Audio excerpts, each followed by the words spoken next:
रूस यूक्रेन युद्ध का 17वां दिन है। दोनों देशों के बीच जंग खत्म होने का नाम नहीं ले रही है। रूस की ओर से यूक्रेन के कई शहरों में हमले जारी हैं। इसी बीच ब्रिटेन के रक्षा मंत्रालय की तरफ से एक बड़ा दावा किया गया है।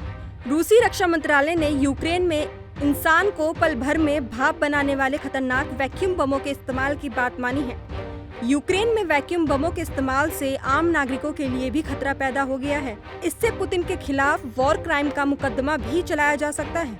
क्या है वैक्यूम बम, कैसे होता है इस्तेमाल और क्यों है ये इतना खतरनाक, आइए आपको बताते हैं। लेकिन इससे पहले हमारे चैनल को सब्सक्राइब करें, वीडियो को लाइक करें एंड शेयर करें। तो अब बात करते हैं वैक्यूम बम की।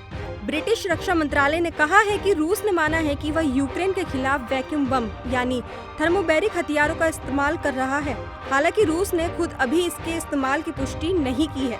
ब्रिटिश रक्षा मंत्रालय ने कहा कि रूसी सेना यूक्रेन में जबरदस्त विस्फोट करने वाले थर्मोबैरिक रॉकेट्स या वैक्यूम बम को दागने के लिए TOS-1A वेपन सिस्टम का इस्तेमाल कर रही है।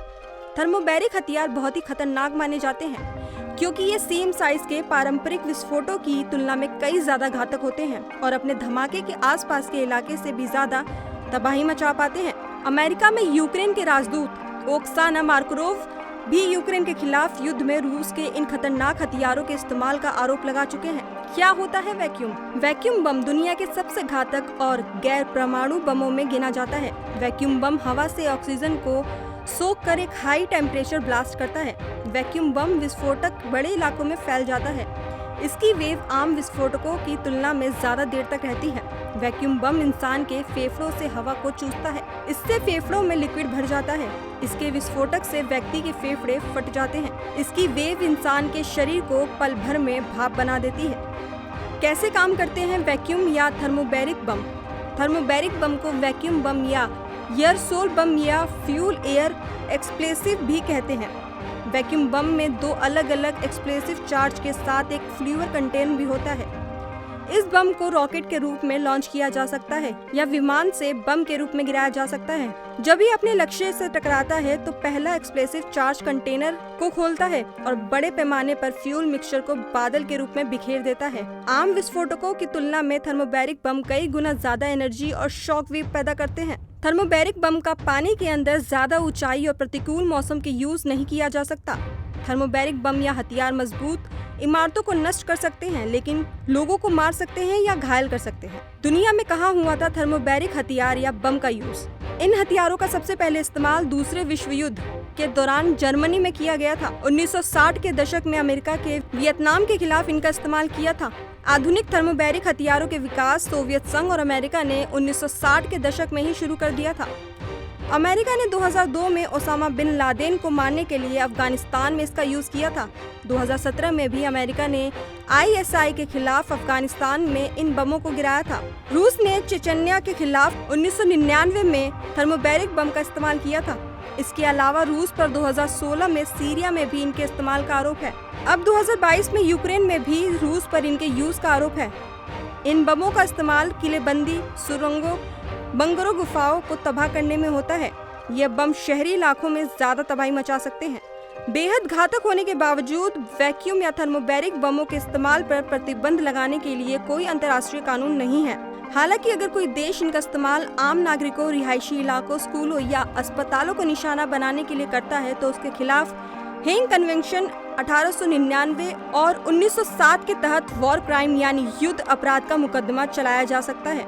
इराक के तानाशाह रहे सद्दाम हुसैन पर 2003 में मानवता के खिलाफ अपराध और नरसंहार के लिए वॉर क्राइम का मुकदमा चलाया गया था। सद्दाम के खिलाफ ये वॉर क्राइम का केस 80 और 90 के दशक के कुर्दों और शियाओं के खिलाफ हिंसक अपराधों के लिए चलाया गया था। सद्दाम को वॉर क्राइम का दोषी ठहराते हुए दिसंबर 2006 में फांसी दे दी गई थी। अब यूक्रेन रूस पर वॉर क्राइम करने के आरोप लगा रहा है। इंटरनेशनल क्रिमिनल कोर्ट ने यूक्रेन में रूस के कथित वॉर क्राइम की जांच शुरू कर चुका है। ऐसे में सवाल ये उठ रहा है कि क्या पुतिन के खिलाफ भी सद्दाम हुसैन जैसा वॉर क्राइम का मुकदमा चलाया जाएगा? वॉर क्राइम क्या है? युद्ध के लिए भी कुछ नियम होते हैं। इन नियमों को जिनेवा कन्वेंशन, हेग कन्वेंशन और अन्य राष्ट्रीय कानूनों को समझौता के तहत बनाया गया है। वॉर क्राइम युद्ध के नियमों का उल्लंघन है जिसके तहत जानबूझकर नागरिकों को मारना या जानबूझकर युद्ध बंदियों को मारना, यातना देना, बंधक बनाना, नागरिक संपत्ति को अनावश्यक रूप से नष्ट करना, युद्ध के दौरान यौन हिंसा, लूटपाट, सेना में बच्चों की भर्ती, नरसंहार आदि जैसे अपराध शामिल है। यूएन के मुताबिक सबसे पहले 20वीं सदी की शुरुआत में युद्ध के नियमों को बनाया गया था।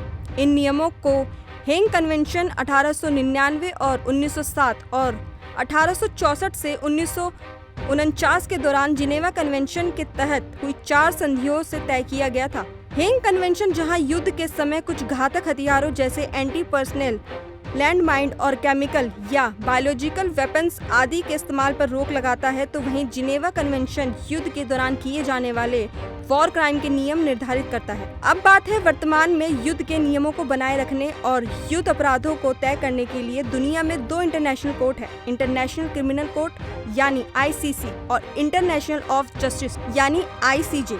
इंटरनेशनल कोर्ट ऑफ जस्टिस रूस के खिलाफ क्या कर सकता है? रूस के हमले को लेकर यूक्रेन ने उसके खिलाफ मुकदमा किया है। अगर ICJ इस मुकदमे में रूस के खिलाफ फैसला देता है तो उसे लागू कराने की जिम्मेदारी संयुक्त राष्ट्र सुरक्षा परिषद यानी UNSC की होगी। ICC उन युद्ध अपराधियों की जांच करती है और मुकदमा चलाती है जिन पर किसी और देश की अदालतों में मुकदमा नहीं चल रहा है। अगर यूक्रेन में रूस के खिलाफ वॉर क्राइम के सबूत मिलते हैं तो ICC संबंधित दोषियों के खिलाफ अरेस्ट वारंट जारी कर उन्हें ट्रायल के लिए हेग लाने का आदेश दे सकता है। ऐसा करने के लिए ICC के पास सीमित अधिकार है। दरअसल ICC के पास अपनी पुलिस फोर्स नहीं है और संदिग्धों को अरेस्ट करने के लिए वह देश की पुलिस पर निर्भर है। संयुक्त राष्ट्र सुरक्षा परिषद ICC को पुतिन के खिलाफ जांच के लिए कह सकता है, लेकिन रूस इस फैसले के खिलाफ सुरक्षा परिषद में वीटो कर सकता है। तो ऐसी तमाम खबरों से रूबरू रहने के लिए द न्यूज़ 15 के चैनल को सब्सक्राइब करें और इस वीडियो को लाइक एंड शेयर करना न भूलें।